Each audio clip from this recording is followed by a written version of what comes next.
Hey friends, welcome back. If you're thinking about setting up your own NAS, you've probably come across ZimaOS and HexOS.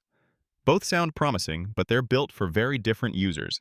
Let's break them down so you can see which one fits your setup best. Starting with ZimaOS. This one is made by Icewhale and comes from CasOS roots. It's completely free and built on Debian, which makes it friendly for a wide range of hardware.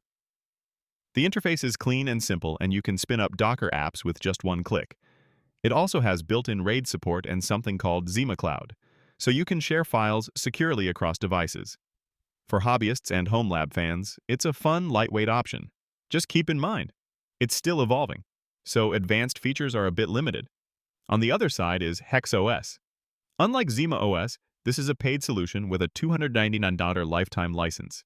It's based on TrueNAS Core, so under the hood it's solid.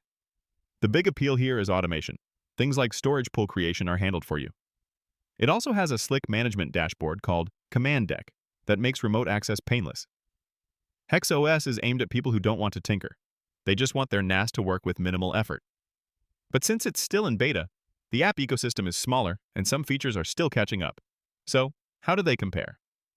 ZimaOS is about flexibility, Docker apps, and being free. HexOS is about simplicity, automation, and polish, but you pay for it. ZimaOS works on a wide range of hardware, while HexOS is still ironing out support.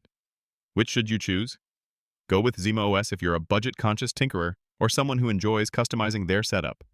Pick HexOS if you prefer a guided, beginner-friendly experience and don't mind investing in it. So, which one fits your style? Drop your choice in the comments, hit that like button, and subscribe for more deep dives into cool tech. See you next time.